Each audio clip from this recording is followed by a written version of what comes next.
தினமலர் நேயர்களுக்கு வணக்கம். வணக்கம். கிட்னி முறைகேடு வழக்கில் குற்றம் சாட்டப்பட்ட மருத்துவமனை நீதிமன்றத்தில் வழக்கு தொடர்ந்தது. அப்போது தடை செய்யப்பட்ட அந்த உரிமத்தை மீண்டும் பெற்றிருக்கிறது. தமிழக அரசினுடைய வாதம் சரியில்லை என்று குற்றச்சாட்டுகள் வைக்கப்படுகிறது. நீர்த்து போக செய்ததா வழக்கு? விவரங்களை பார்க்கலாம். நேற்று முதல் தமிழக ஊடகமே பரபரப்பாக பேசிய கோவை மாணவி வன்கொடுமை, அதுல இன்னைக்கு ஒரு கமிஷனர் பேட்டி கொடுத்திருக்காரு. மற்றொரு பக்கம் நிறைய கதைகள் சொல்றாங்க. எது உண்மை தெரிந்து கொள்ளலாம்.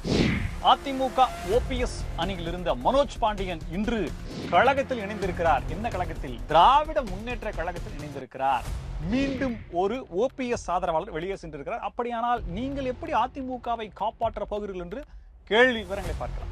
பாமக எம்எல்ஏ அருள் அவர்கள் மீது தாக்குதல் நடத்திய கும்பல் யாருடைய கும்பல், என்ன நடந்தது, இப்படியெல்லாம் செய்தா அன்புமணி அவர்கள் பற்றிய ரகசியங்களை வெளியிடுவேன்னு சொல்லி மிரட்டலும் விடுத்திருக்கிறார் பாமக அருள் அவர்கள். அதிமுக ஆட்சி காலத்தில் நான் சட்டமன்ற உறுப்பினராக இருந்தேன். அப்போது இல்லாத பிரச்சனை. திமுக ஆட்சியில் இருக்கும்போது சட்டமன்ற உறுப்பினராக இருக்கும்போது இப்படி எப்படி வந்தது பிரச்சனை என்று பிடிஆர் பழனிவேல் தியாகராஜன் அமைச்சர், முன்னாள் அமைச்சர் இன்னாள் அமைச்சர் கேட்டிருக்கிறார். அவர் கேட்ட கேள்வி உங்களுக்கு புரிந்ததா? அவர் என்ன சொல்ல வந்தார் என்று உங்களுக்கு புரிந்ததா என்பது புரியாதனால் அதற்கு விளக்க உரை தேவைப்படுகிறது. விவரங்களை பார்க்கலாம். திண்டுக்கல்லில் பொது மைதானத்துக்கு கிறிஸ்தவ பேர் சூட்டுங்க அப்படின்னு சொல்லி திண்டுக்கல் மாவட்ட ஆட்சியர் அலுவலகத்திலேயே போராட்டம் செய்த மக்கள். இதை பத்தி தான் இன்னைக்கு நாம பார்க்க போறோம். இது சைட்லைட்ஸ்.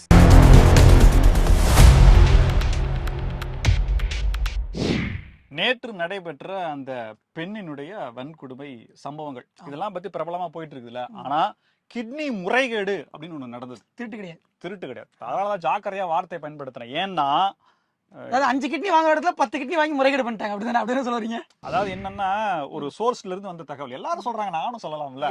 ஒரு 40 ஷார்ட் லிஸ்ட் பண்ணி அந்த லிஸ்ட கமிஷனர் அலுவலகத்துக்கு போயிருக்கான். அவங்க எல்லாம் யார் அப்படின்னா, திமுகவை பற்றி, ஆளுகின்ற அரசை பற்றி நல்ல விதமா எடுத்து பொது வெளியில பேசக்கூடியவங்க. அரசின் சாதனை மக்கள் சேர்க்கக்கூடிய. அவங்க சேர்க்கும் போது பெறப்பட்ட பேடிஎம் 200க்கு மேல அவங்க பேசிட்டாங்க அப்படிங்கிறதுக்காக சன்மானம் கொடுக்க போறாங்க. அவங்களை எல்லாம் ஒரு வளையத்துக்குள்ள கொண்டு வந்திருக்காங்க. கட்ட போறாங்க, காசு கோணமாக்க போறாங்க. இல்ல, அதாவது அறுகோணமா அவங்க குடும்பத்தை பண்ண போறாங்க. புரியல, அதான் புரியாம இருந்தா கரெக்ட், புரியக்கூடாதுன்னு தான் நான் இப்படி சொல்றேன். சோ அதனால நம்ம பொது வெளியில யூடியூப் போன்ற வலைதளங்கள்ல பேசும்போது மிக மிக ஜாக்கிரதையாக பேச வேண்டும். ராமனமதே பேச வேண்டும். இதற்கு உதாரணம் முன்னாள் காவல் அதிகாரி, காவல்துறையை சார்ந்த ஓய்வு பெற்ற வரதராஜன் அவர்கள் 21 நாட்கள் சிறைவாசத்துக்கு பிறகு அவர் வெளியே சொன்ன தகவல். அவருக்கு தெரியாத சட்டமா, உங்களுக்கு தெரியாத சட்டம் ஒன்றும் இல்லைன்னா அவரே கடைசியில் தூக்கி சிறையில். அதனாலதான் நம்ம ரொம்ப ஜாக்கிரதையா பேசணும். சோ என்னன்னா, கிட்னி முறைகேடு அப்படிங்கிற விஷயத்துல மருத்துவமனைக்குண்டான உரிமத்தை ரத்து பண்றாங்க தமிழக அரசு. இரும்பு கரம், அனைவருக்குமான அப்பா, எந்த கொம்பனாலும் குறை சொல்ல முடியாத ஆட்சியில முடக்குறாங்க. அதை முடக்கிட்டாங்க. அதுவும் முதல்ல அந்த முதலில் ஃபர்ஸ்ட் என்ன பண்ணாங்க அப்படின்னா, அந்த உறுப்பு மாற்று அறுவை சிகிச்சைக்கான உரிமத்தை மட்டும் ரத்து பண்ணாங்க. அது விமர்சனமாச்சு. சோ அதுக்கப்புறம் பாத்தீங்கன்னா, அந்த குறிப்பிட்ட ஆஸ்பத்திரியினுடைய அந்த பேரை நான் சொல்ல மாட்டேனே, அதுக்கு நீங்க ஏதாவது கேஸ் போடுவீங்க எனக்கு தெரியுமே. சோ அதனால அந்த உரிமத்தை ரத்து பண்ணிருக்காங்க. ஆஸ்பத்திரி சும்மா இருக்குமா? சாதாரண லேசுப்பட்ட ஆளுங்களா? மக்கள் சேவையில மகசன் சேவைன்னு 20 ரூபா வாங்கிட்டு 20 ரூபா டாக்டருக்கு மேல அவங்க ஹாஸ்பிட்டல் கட்டி பண்ணிருக்காங்க. பொது சேவை பண்ணி ஒரு கிட்னி எடுத்தா இன்னொரு கிட்னி இலவசமா இருக்கக்கூடிய நல்ல மனசு படைச்சவங்க. பொது சேவை உயிர்களை காப்பாற்ற கொண்டிருக்கிறனால அவதூறா நீங்க செய்தி பரப்புனீங்கன்னா எப்படி? அதனால அவங்க நீதிமன்றத்தை நாடி இருக்கிறார்கள். என்னது ரெப்யூட்டட் ஒரு இன்ஸ்டிடியூட்டியா?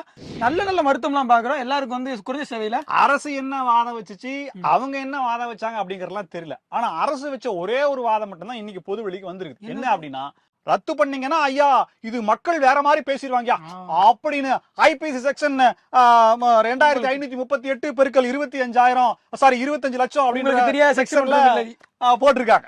சொன்ன அதெல்லாம் எங்களுக்கு தெரியாது. நீதிமன்றம் சட்டம் என்ன சொல்லுது, என்ன ரெமெடி, இது மட்டும் தான். மக்கள் என்ன பேசுவாங்க, யூடியூபர்ஸ்காரங்க என்ன பேசுவாங்க, நீங்க என்ன பேசுறீங்களா எங்களுக்கு முக்கியம் கிடையாது அப்படின்னு சொல்லி நீதிமன்றம் அந்த தடையை பிம்பிலிக்கு பிளாக்கி பண்ணி விட்டது. அரசு எந்த அளவுக்கு பாருங்க, அந்த அளவுக்கு அதாவது இவங்க உச்ச நீதிமன்றத்துல போறதுல சிபிஐ விசாரணை வேண்டாம்னா ஒரு நாளைக்கு 50 லட்சம் ரூபாய் வாங்குற 20 வக்கீல போட்டு பயங்கரமா வாதாடுவாங்க. இந்த மாதிரியான விஷயங்களுக்கு எல்லாம் யார் சும்மா இருக்கிறா? சரி, நீங்க போயிட்டு கொஞ்சம் ட்ரைனிங் எடுத்துங்க, இந்த பாயிண்ட்ஸ் எல்லாம் எடுத்துங்க, நீங்க போயிடுவான்னு சொல்லிட்டு அனுப்பிச்சு விடுகிறதா அப்படின்ற மாதிரி கேள்வி இருக்கு. அதாவது உலக அளவில் நிறைய இந்த மாதிரியான ஆர்கன் டிராபிக்கிங் நடந்துகிட்டு தான் இருக்கு. அதுலயுமே பெரும்பாலும் சரியான மருத்துவ பயிற்சி பெறாத மருத்துவர்கள் அந்த வேலையை செஞ்சு அதன் மூலமாக நிறைய பேருக்கு நிறைய உடல் உபாதைகள், நிறைய உடல் கோளாறுகள் எல்லாம் ஏற்படுது. இந்த மாதிரியான உறுப்பை கொடுத்தவங்க பறி கொடுத்தவங்க ரொம்ப காம்ப்ளிகேட்டடா நீங்க பேசுறீங்க. எஸ்ஐஆர் அப்படிங்கிறதுக்கான ஃபுல் ஃபார்ம் நாங்க நேத்து சொன்னோம். நீ சும்மா வந்து ரொம்ப டெக்னிக்கலான வேர்ட்ஸ் எல்லாம் யூஸ் பண்ணி மக்களை குழப்பாத நீங்க. அதாவது நாளைக்கு யாராவது எங்க கிட்ட நீங்கள் ஆட்சியில் இருக்கும்போது நடந்தது அப்படின்னா நாங்க அதற்கான நடவடிக்கை எடுத்தோம், நீதிமன்றத்தின் உத்தரவை முன்னிட்டு நாங்கள் அதற்கான தடையை நீக்கினோம், அதனாலதான் நாங்க சொன்னோம். இருவருக்குமான தகவலை கொடுத்திருக்கோம். அதனாலதான் நாங்க சொன்னோம் தலைநாட்டை தலைகுனிய விட மாட்டோம். கிட்னி திருடினதுக்கு அப்புறம் எப்படி தலைகுனிய முடியும்? கோவை மாணவி வன்கொடுமை எல்லாத்துக்கும் தெரியும். அந்த 3 பேர் பண்ண வேலை, அந்த 3 பேர் யாருங்கிற விஷயம் தான் இப்ப வெளியே வந்திருக்குது. 3 பேருமே ஹிஸ்டரி ஷீட்ராம்ல. அதுலயும் சத்தியமங்கலத்துல பெயில் வாங்கிட்டு வந்து கோயம்புத்தூர் வந்து வேலையை பார்த்துருக்கேன். ஐயா பல கேள்விகள் நான் கேட்கல. அதிமுகவுடைய வளர்மதி மேடம் அவங்க கேட்டிருக்காங்க, முன்னாள் அமைச்சர் அவங்க. நீங்க விஷயத்தை சொல்லுங்க. ஆமா, என்ன நான் பின்னூட்டமாக அந்த கேள்வியை மட்டும் வைக்கிறேன். கோவை மாநகர ஆணையர் அவர்கள் இன்னைக்கு ஒரு பேட்டி கொடுத்திருக்கிறாரு. சரவண சுந்தர் அவர்கள் அவர் தான் பேட்டியை கொடுத்திருக்காப்ல. அதுல இந்த 3 பேரையும் நாங்க கைது பண்ணிருக்கோம். 11:20 கால் இருந்துச்சு. 15 நிமிஷத்துக்குள்ள ரியாக்ஷன் டைம்ல நான் 11:35க்கு அந்த இடத்துக்கு போனோம். நிறைய இடங்களை தேடி பார்த்தோம், அவங்க கிடைக்கல. அதாவது டெபுட்டி கமிஷனர் அவரே அங்க போனாரா, அங்க கிடைக்கல. அதற்கு பிறகு 5 மணி நேரம் கழிச்சு அவங்க வெளியே வந்தாங்க அப்படிங்கிற செய்தியை சொல்லியிருக்காரு.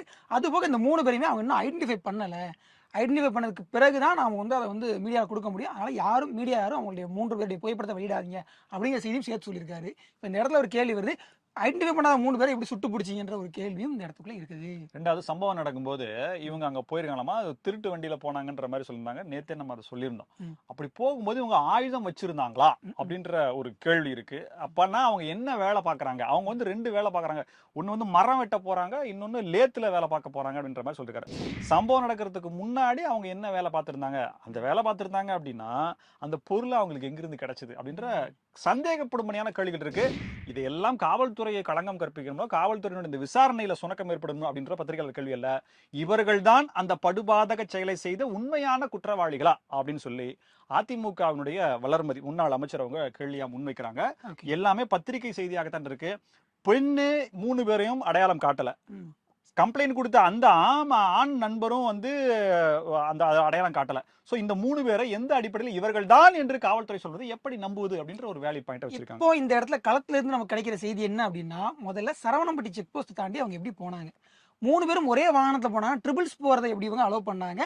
ட்ரங்க் அண்ட் டிரைவ் போனாலே அதே காவல்துறை அதிகாரி 2 பேர் வந்தார்கள், ஒருவர் பின்னால் வந்தார் எப்படி சொல்றாரு. 3 பேர் வாகனத்தில் சென்றார்கள் என்ற தகவல் இருக்கும்போது எப்படி மேட்ச் ஆகவில்லையே? அப்படி 3 பேர் சென்றால் அதை காவல்துறை கவனிக்க தவறிவிட்டதா? 2 பேர் போனாங்க, அப்புறம் ஒருத்தர் போறார். ரூல்ஸை ஃபாலோ அவர் எப்படி வந்தாரு? ரூல்ஸை ஃபாலோ பண்ற நபர் தான் அந்த ரேப்பை பண்ணிருக்காருன்னு சொல்லிட்டு சொன்னா நம்புற மாதிரியா இருக்கு. எல்லாவற்றையும் தாண்டி நேற்றைக்கு கோயம்புத்தூர்ல என்ன நடந்துச்சுன்னா, இதை அவங்க என்கவுண்டர்ல முடிக்கலாம்னா பிளான் பண்ணிருக்காங்க அப்படின்னும் என்கவுண்டர் நடக்காம சுட்டு பிடிச்ச மாதிரியான ஒரு சீன் போடுறாங்க. இதற்கு முன்னாடி இதே மாதிரி கடந்த 2010 அதுவும் இதே நவம்பர் மாசம் தான் 2010ல இதே நவம்பர் மாசத்துல நடந்த ஒரு சைல்டு அபியூஸ் கேஸ். அதுலயுமே வந்து அன்றைக்கு வந்து கோவை மாநகர ஆணையராக இருந்தவர் இதே மாதிரியான ஒரு என்கவுண்டர் வேலை தான் பார்த்தாரு. அதே மாதிரி இப்போ வந்து இந்த பிளான் பண்ணிருப்பாங்க போல. சரி, என்கவுண்டர்லாம் பண்ணா சரி வராது, ஏற்கனவே ஆட்சி மேல நிறைய கெட்ட பேர் இருக்குது, வேண்டாம், சுட்டு பிடிச்சதா சொல்லி அவங்க காலில் கட்ட போட்டுரும் அப்படின்னு சொல்லிட்டு கட்ட போட்டாங்க. உண்மையிலேயே அவர்கள் சுடப்பட்டார்களா? என்னன்னா விஜய் அவர்கள் 41 நபர்களை அந்த குடும்பத்தை சார்ந்தவர்களை சில பேர் ஒரு 37 பேர்த்த கூப்பிட்டு காலில் விழுந்தாரு, மன்னிப்பு கேட்டாரு, அழுதாரு. நீ பாத்தையா?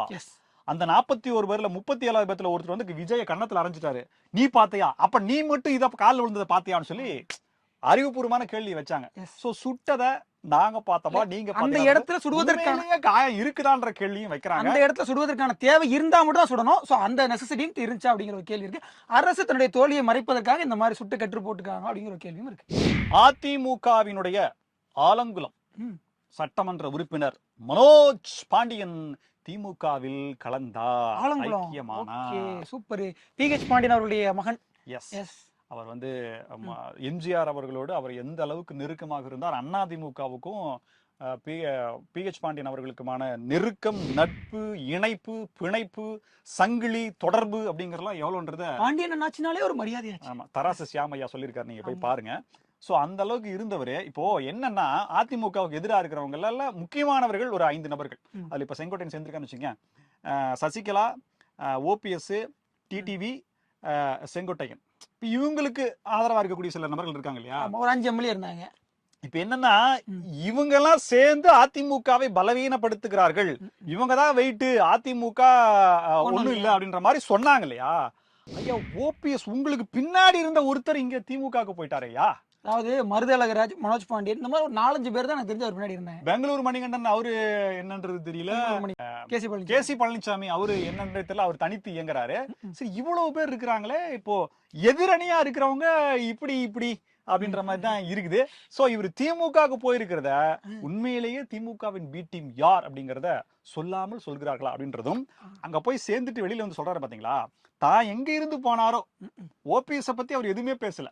அதிமுக அப்படி இருந்தது, இப்படி இருந்தது, அப்படி இல்லை, இப்படி இல்லை, அதனாலதான் நான் இங்க வந்து சேர்ந்தேன், எனக்கு ஆதரவு கரம் கொடுத்தது, இனிமேல் அப்படி இருக்கும் அப்படின்ற மாதிரி சொல்லிட்டு 4 மணிக்கு பதவியை ராஜினாமா பண்றேன் இந்நேரம் பண்ணிருப்பாரு. சோ அந்த மாதிரி சொல்லியிருக்காரு.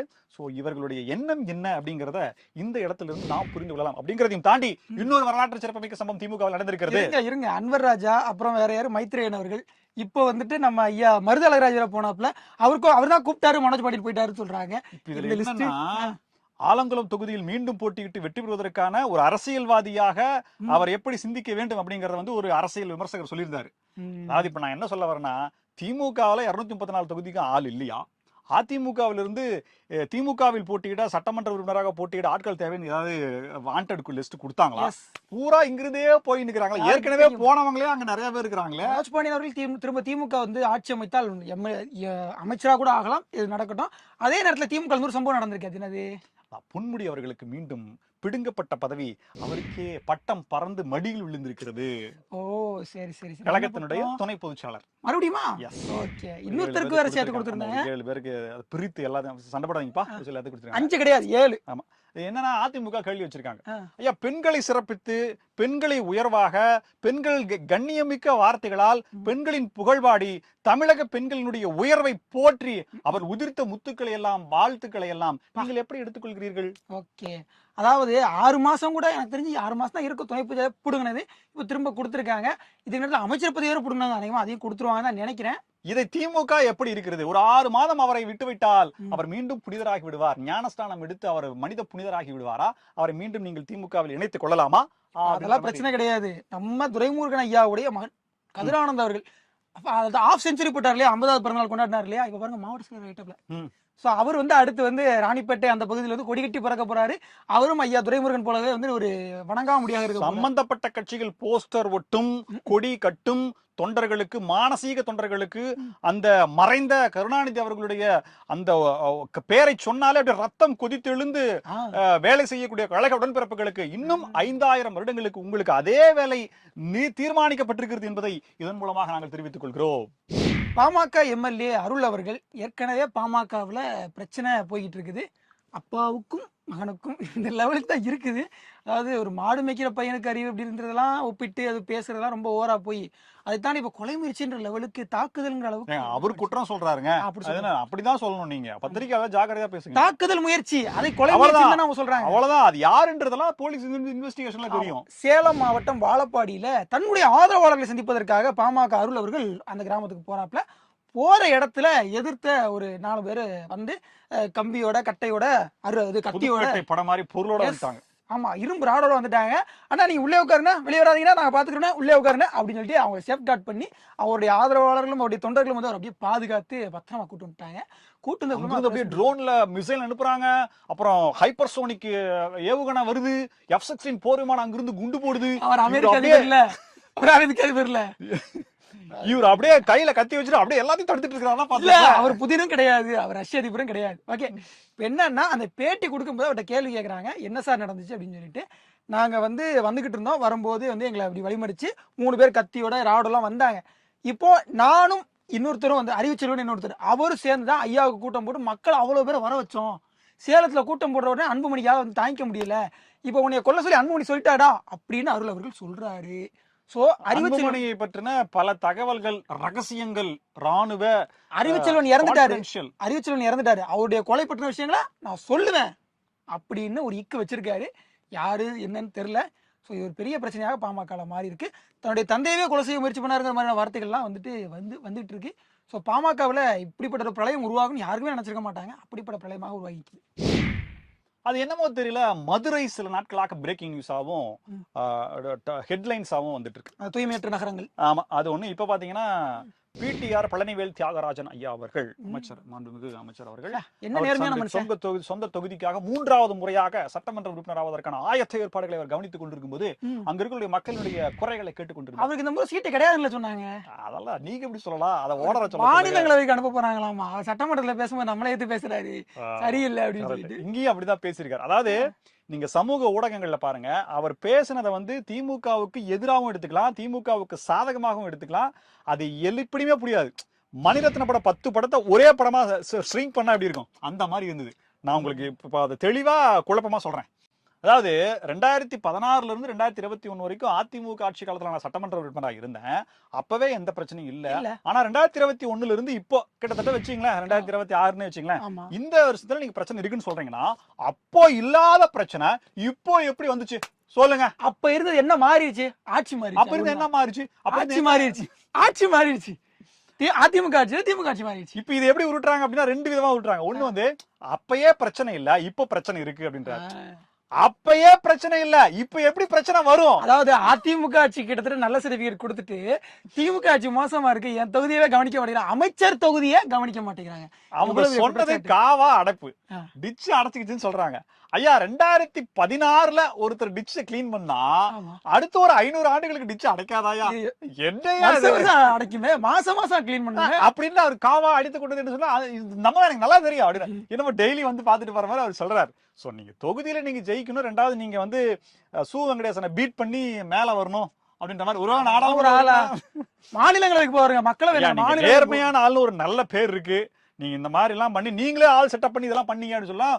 ஐயா உங்க கழக உடன்பிறப்புகளே ஏதோ எக்ஸ் வலைதளத்துல பதிவுகள் போடுறாங்க, பாத்துக்குங்க. 2வது நீங்க பேசுற மொழி அப்படிங்கிறது 10 மணிரத்னத்துக்கும் 100 கமலஹாசனுக்கு சமமா இருக்குது. அதனால அதுக்கு தெளிவுரையை நீங்களே சொல்லிட்டீங்கன்னா நல்லா இருக்கும். பிடிஆர் ஐயாவுடைய தாத்தாவே அரசியல்வாதி. சோ அவங்க வந்து 3 தலைமுறை அரசியல்வாதி.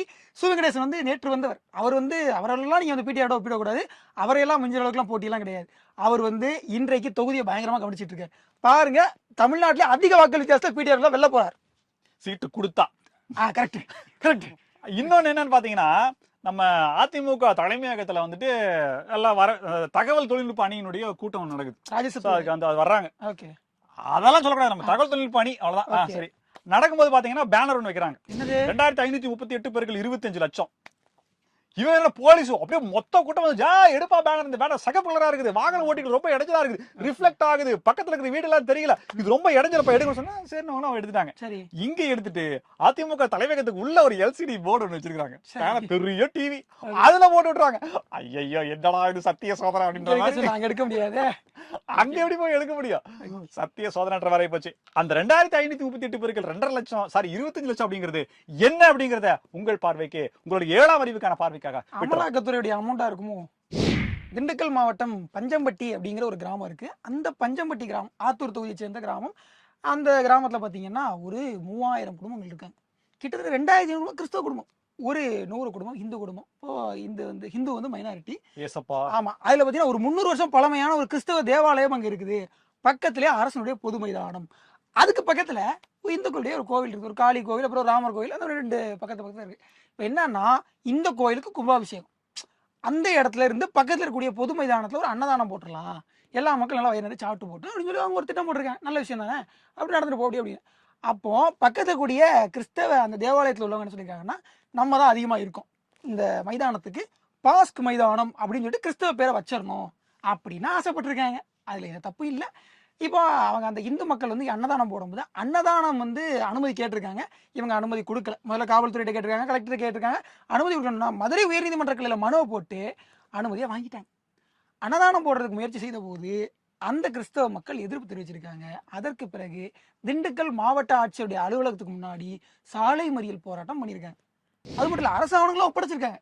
இந்த வேலைகள்லாம் பண்ணி கிறிஸ்தவ மக்கள் இந்த மைதானத்துக்கு இந்த பேரை வைங்க, பாஸ்க் மைதானம் பேர் வச்சுட்டு அப்புறம் என்ன பண்ணீங்க அப்படின்னு சொல்லியிருக்காங்க. சோ இது வந்து திண்டுக்கல்ல ஒரு பரபரப்பான விஷயமா தமிழக அரசுக்கு இந்த தகவல் சென்று சேர்ந்திருக்காதுன்னு நினைக்கிறேன். ஏன்னா சென்று சேர்ந்தா நீதிமன்றம் மாதிரி போவதற்கான ஒரு என்னது ஒரு முக்கியத்துவமே ஏற்பட்டிருக்காரு. ஏன்னா அரசே வந்து அதற்கு கூடுதலாக இன்னும் சில பேர்களை சேர்த்து பெயர் வைத்திருக்கலாம். ஏன்னா அனைவருக்குமான அரசு இல்ல. ஆமா, அது குறிப்பிட்ட வாக்களிக்காதவர்களுக்குமான அரசாக அந்த அரசு இருக்கும் பொழுது நான் கிறிஸ்தவனாக தான் இருக்கிறேன் என்று துணை முதலமைச்சர் சொல்லும்போது இந்து பண்டிகைகளுக்கு வாழ்த்துக்களை மிகச்சிறப்பாக வெளிப்படுத்தாதாம் இருந்தாலும் இந்துக்களின் காவலன் என்று நாம் நம்பிக்கொண்டிருப்பதால் போன மாசம் உருட்ட வேண்டியதா இருக்குது. போன மாசம் திண்டுக்கல் வந்தார், இந்த மாசம் கூட வந்து சரியா பேரை வச்சுட்டு போயிருவாப்ல. அது மிஸ் ஆகி போச்சு. திண்டுக்கல் மாவட்டம் எலெக்ஷன் நேரம் வேற கேட்ட உடனே திண்டுக்கல் மாவட்ட மக்களே ஐயா வரும்போது கரெக்டா சொன்னீங்கன்னா பேர் வச்சிருவாப்ல. அதை பாத்துங்க. இதே போல பல புதிய தகவல்களோடு மீண்டும் உங்களை சந்திக்கிறோம். ஏது சைட் லைட்ஸ். நன்றி.